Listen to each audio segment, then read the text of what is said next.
Hello, and thanks for joining me. Did your parents ever tell you that children should be seen and not heard?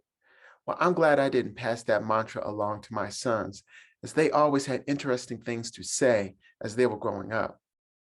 Moreover, as they enter adulthood and share what it took for them to survive kindergarten through 12th grade, listening intently increases the chance that our advocacy for those coming behind them can actually meet their needs.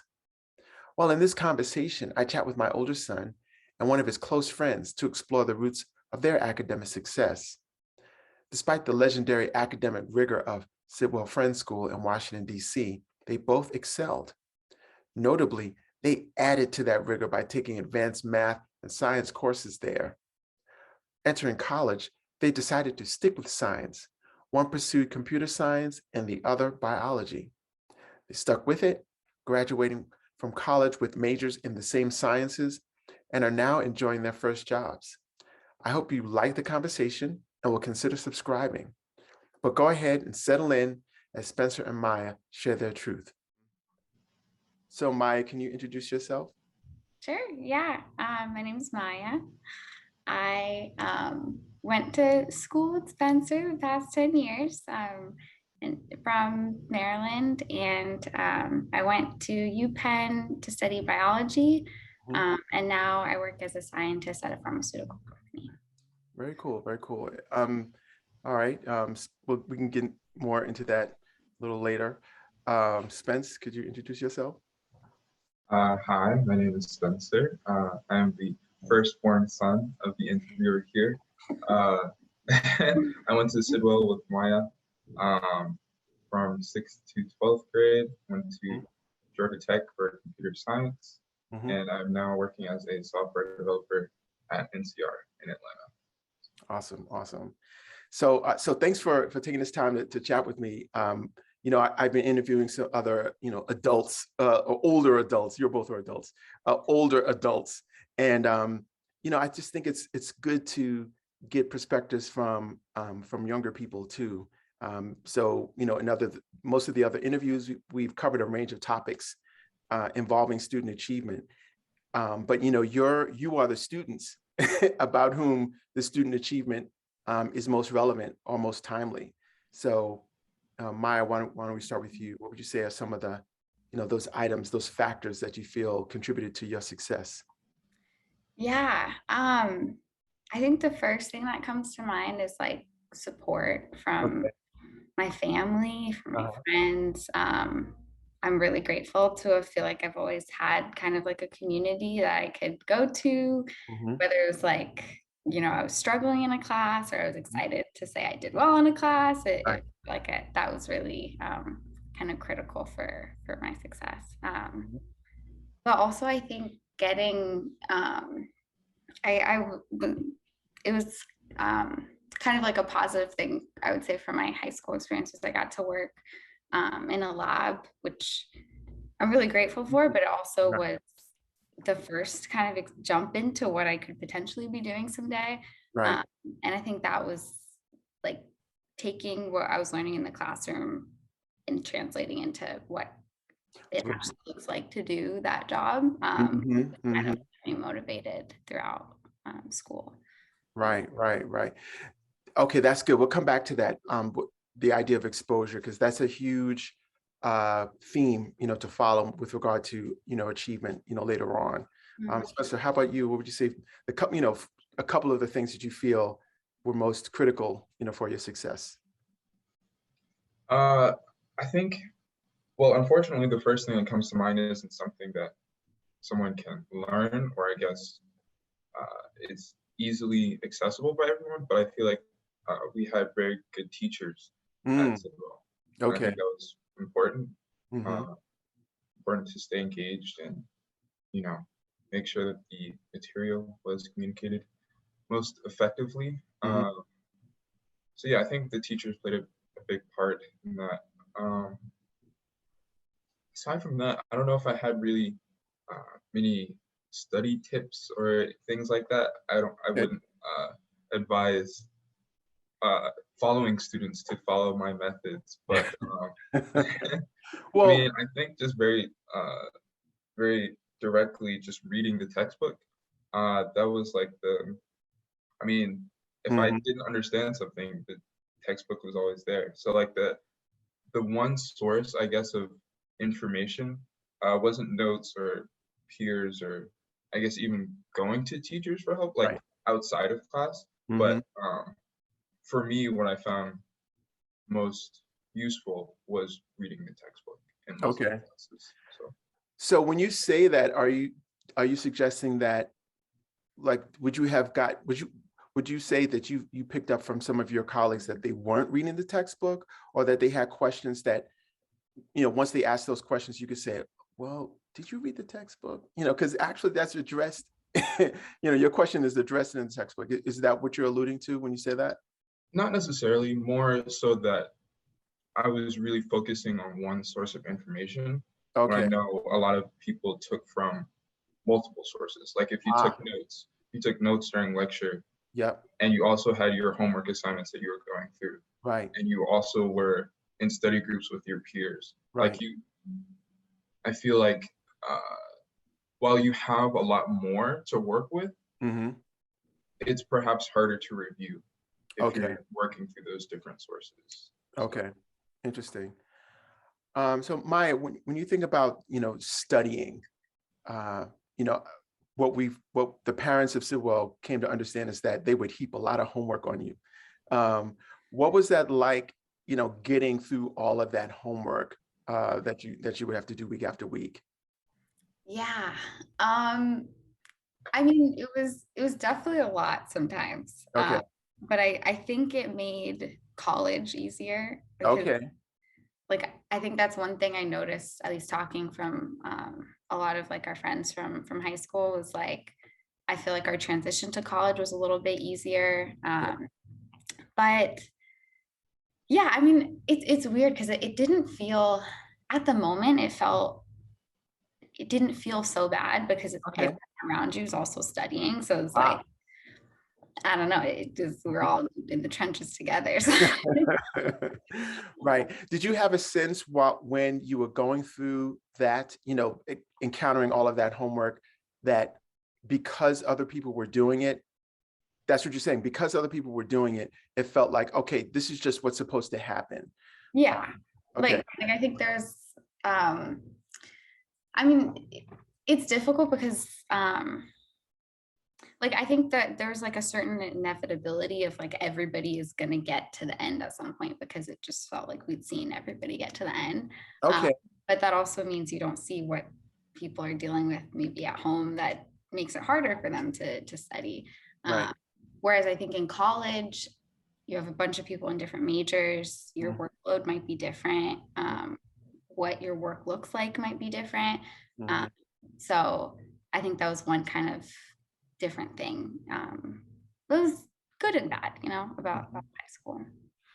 Yeah, this is a good path to follow, because as I look back, I can recall the parents' meetings that we would have, and occasionally some of the parents would be really outspoken about the amount of work the students were getting, and a part of me felt like, well, we have you in this school, and we've talked to you about being in this school because it's supposed to prepare you well for college. So why Mhm. would we ask the school to take their foot off the gas when it comes to what they're trying to get you to accomplish?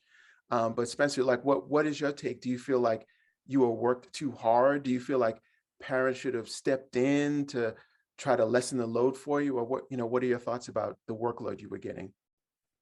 I would definitely agree with Maya. I feel like the what we experienced in high school was extremely beneficial for the first years of college. Hmm.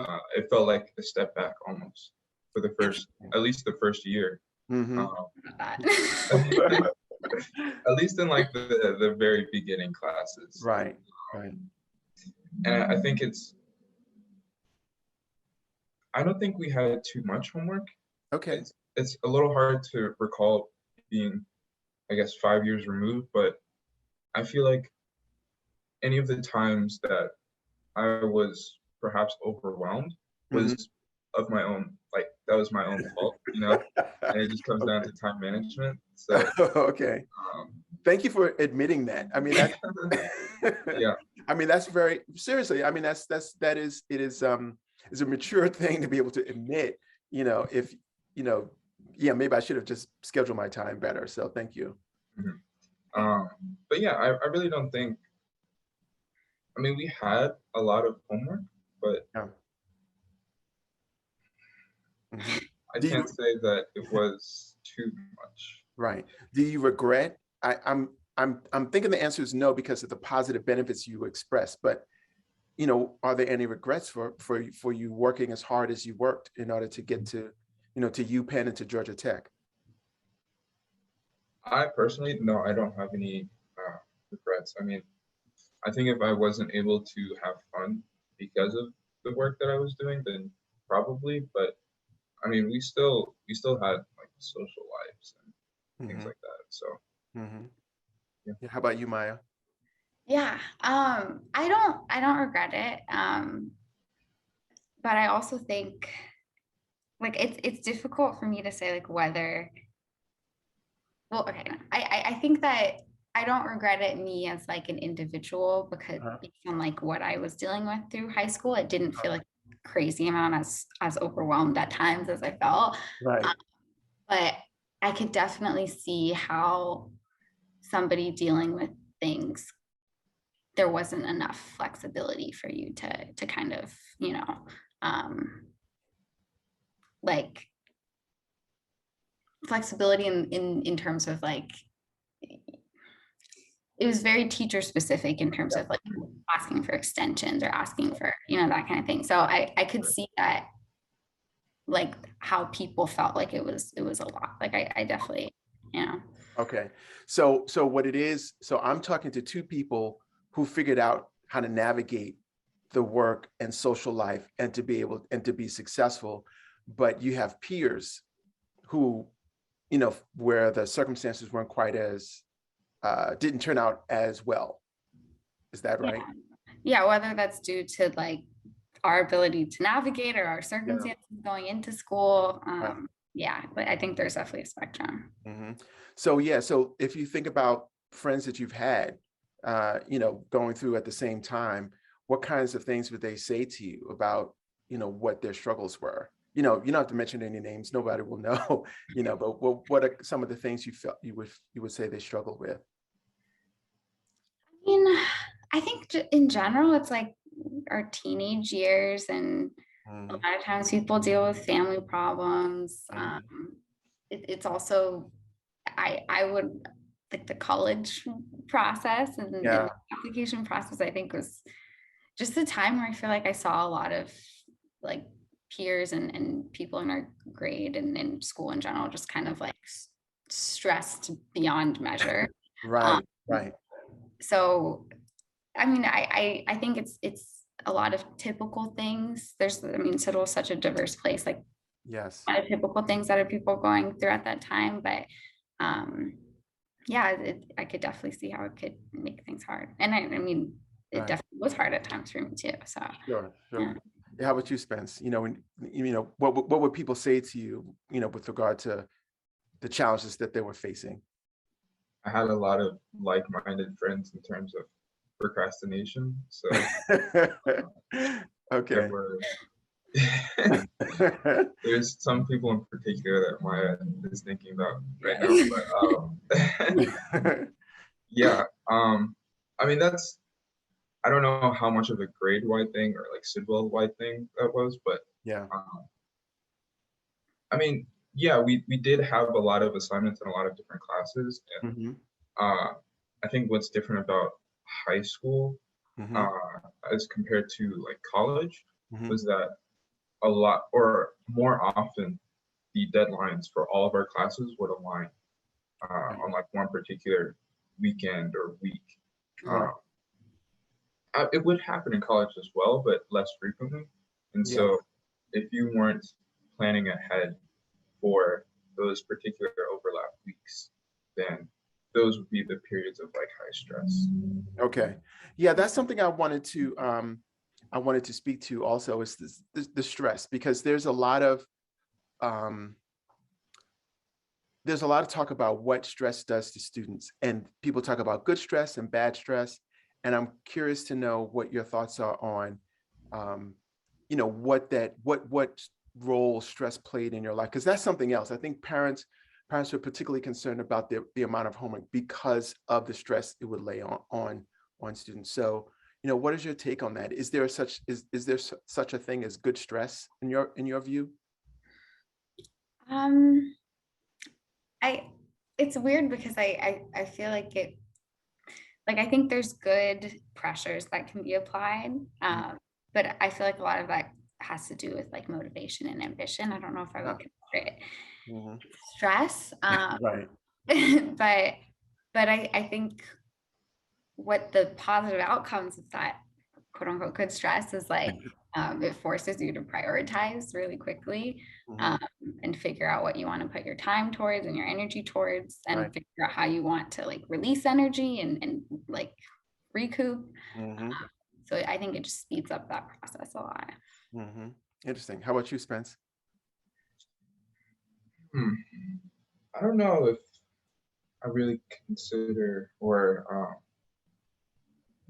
see a benefit in stress Mhm. in a structured in a format as structured as high school. I Mhm. feel like if we had more latitude, I guess, to choose the classes that we wanted, Right. um, if we were getting stressed out in a particular class, Mhm. that could either be a sign that this is going to be a challenge and I need to apply myself harder, or Mhm. maybe I shouldn't be in this at all. Right. Um, but like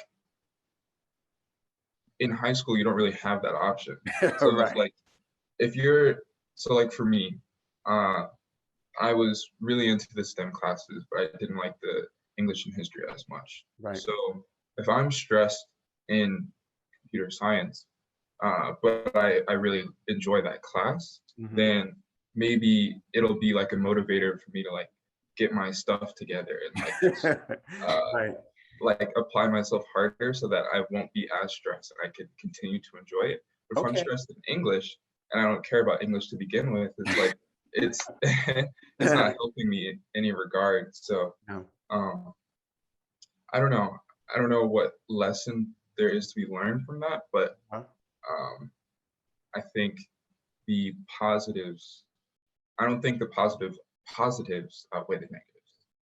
Mm. Interesting. Okay. Well, I think what it suggests to me, the way you put it, has to do with this concept that I've written about before. I didn't come up with the idea, but I was just writing about it. But this idea of effort optimism. So effort optimism is this belief that whatever you're going through, whether it's the work you're going through, the stress that you may endure, that it serves a purpose. So somehow, if you feel like what you're going through serves a purpose, then you feel like your effort is justified. Mm. And so, with what you were saying, Maya, about yeah, it helps you to prioritize. Then what that says is that, oh, okay, well, there's a purpose for this stress. Mm. And for Spencer, for what um, you're saying, well, if I'm stressed in the things that I believe in or that I, that I care about, then what I'm experiencing, has a purpose, and thus you could deal with it, or you can manage it. Does that sound right to you? Does that ring true for you? Uh, it's less uh, applicable to me, Okay. mainly just because of how I deal with things. Mm, But I understand the point that you're making. I feel like okay. that is a valid point. Okay. Um, so as I think about the fields that you've both gone into, both science, sort of in the STEM area, um, I'm really interested to know how you would characterize your experiences, within the sciences, because there's a lot said about the difficulty for students of color to succeed in STEM because, uh, whether it's the professors or the the overall environment that you might be working in, that it's not as receptive to students of color as it probably should be. And so I'm curious as to whether you've experienced any kind of uh, without me characterizing it, let's just say what you've experienced. Let me just put it that way. Yeah. I think it was a bit of, that was probably the biggest culture shock for me coming to college was, um, I feel like before that point, I really felt like every interaction I had with science teachers, at least the ones that I had, Mhm, they really like they believed in me a lot. Like I could feel that. mhm, And it's I think a combination of different things in college that can make mhm. it harder for people of color to feel that way. Um, Okay. I think one is like your class sizes are bigger. Mhm, Um, so in general, there's just less attention given to each student unless you're really able to make that effort. mhm. Um, and then two, I felt like the attitude I got from my peers had just totally shifted. Interesting.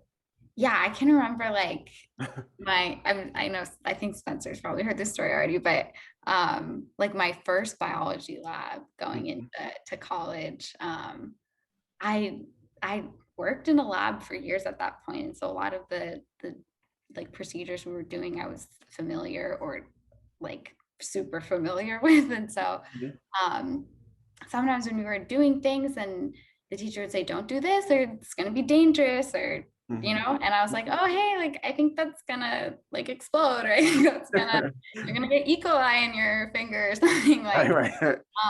I would just get like looks and I would just get, Mhm. I'm like, I'm trying to help you.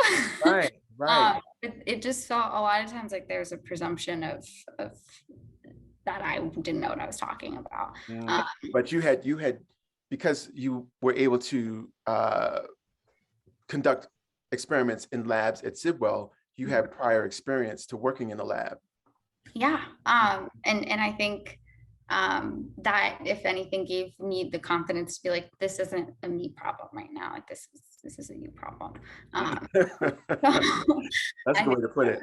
yeah, like I think that confidence was useful, but at the same time, after, years, it can be enduring. It's something I wish that we didn't have to deal with, but is, unfortunate. Mhm. So how have you been able to manage that? Because you stayed in the sciences, and I think that's admirable because some students feel repelled and wind up changing majors, but you stuck with it. How would what gave you the confidence to stay with it? Um, I think part of it was that I'd already found my passion in it. So Mhm, it didn't, by that point, it didn't matter. Like I already had invested enough into it that I was mhm, like, it doesn't really matter what the people are going to say right now. I'm mhm. in it. But also for every interaction that made me feel like I didn't belong there, I was able to find a mentor or peer that made me feel, Ah, um, okay, very good, very good. Okay. What was that process like, finding someone to support you? yeah. I kind of knew right off the bat when I got to college that I wanted to work in a lab. And so Okay. like from like orientation week of freshman year Mhm, through graduation, I worked in the same lab and I worked really hard to find that mentor. mhm. Um, and I mean, ultimately, it was just finding professors who were willing to give work study money to people who wanted to work in a lab. Okay, awesome. Those were the best TIs. Mhm. So Spencer, okay, great. Spencer, how about you? We've never really had this conversation about what it was like for you as a computer science student, given that context. We've really just asked you just how were your grades, or just how are you? But I haven't really asked you that question more specifically. Mm, I would have to echo what Maya was saying about, you know, uh, like the class sizes make a difference. Uh-huh. So on one hand, you the teachers that we had at Sidwell who were supportive, you Hmm. might not have as close connections with them, but Hmm. also um, I think for particularly negative experiences, Mm-hmm. there might, depending on, I mean, obviously it's situational, but Yeah. in my experience, I didn't really have to, because the class was so huge, I didn't really have to interact with anyone. Like it was, I sat in lecture, right? Right. And, went about my day. Right. So I didn't really find any obstacles because there was no one, I mean, we didn't really have like group projects or anything. So Mm-hmm. there weren't cases where people were reluctant to work with me or something like Right. that. But I could see how that might happen to students of color and Right. in the STEM classes. So Right. I think also what Maya was saying about like reaching out and finding your like community, I guess, and mentors and peers that will support you. Mm-hmm. That's more important in college in a larger setting, Right. um, because you can get lost if you're not feeling supported. Mm-hmm. Oh, that's excellent. So I'm this is really important because I feel that there are a lot of students who probably would want to follow in your footsteps in one way or another, who are in high school right now, or even younger than that. So if you sort of roll everything back and think about where you are now, what are some of the things that you would say to parents of, you know, elementary school students or middle school students, thinking about, the success you've had? What's some advice? What is some advice that you would give to them? Um, yeah, I mean, I've been pretty much set on biology since I was like 5. So, Oh, and, wow. and Okay. not out of coincidence. Yeah. My mom really she went to Costco for like my 6th birthday and got like a tiny little microscope. And that Hmm. was just since I can remember, something that both my parents really invested Right. in making science fun so Mm. that when you get to school and sometimes it's not fun, that Right. I still remember that. Right. So yeah, that's the biggest advice I would give for younger kids, Right. Okay. Spencer, how about you? I mean, you're talking to one of your parents, but just imagine like if you could go back and like encourage us to do something or say, oh yeah, do more of that, whatever that was, or actually it would have been better if you had done this. It's totally okay. Don't worry, just feel free to say whatever comes to mind. uh, okay, I think what Maya said or part of what I would say, encouragement, I guess, and helping them find an area in which they are passionate about. Right. But I think the other part of it is not discouraging uh, Mm. when they're not interested, or I guess not discouraging when they come up with their own passions. Yes, That's yes, in there, yes. and they move around because that's going to happen. Uh, Hmm. I think some people tend to, I guess, feel locked into something Hmm. uh, by pressures from not just their parents but other people, uh, Right. but allowing them, I guess, the flexibility to move and discover what makes them happy. Right. Hmm. Hmm. Very good, very good. So what do you know where you'd want to be in 5 years? Uh, there's no secret answers here. Just whatever thoughts may have come to you about, you know, what you might want to do. Maya, will you plan on being in science? Yes, Okay. definitively in science, definitively in biology. Okay. I know Spencer's like internally laughing because I was just talking to him about this yesterday. But yeah, I mean, I like my job now. I could see myself staying as like a scientist, but maybe also going into medicine. So Okay. So wait, so you're working in a lab now also? mhm, mhm. Okay, so you've kept that. I Oh mean, yeah. nobody was able to dissuade you from Yeah. working in the lab. Yeah. Mhm. So that's awesome. Yeah. How about you, Spence? Yeah, I mean, more of the same. I think. I think Hmm. this is where I want to be. I mean, I guess to echo again, I'm a software developer. Uh-huh. So just the the problem solving in a code related environment. I really enjoy it, and yeah, Mm-hmm. I don't see moving far from that in the next 5 Okay. years. So. All right. So this is all right. So Grace. All right. So this is the last question. So, what if looking forward? What do you think is going to be the most important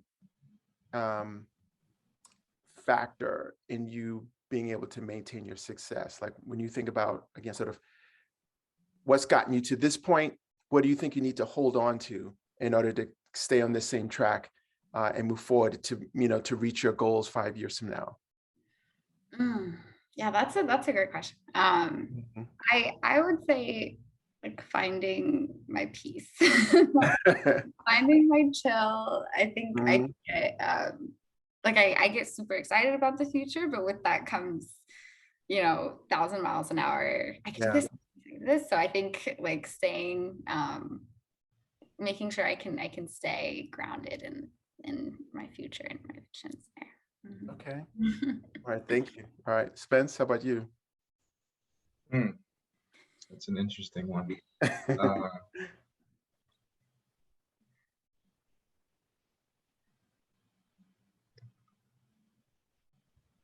yeah, I don't know if I really have a good answer to this one. Mhm.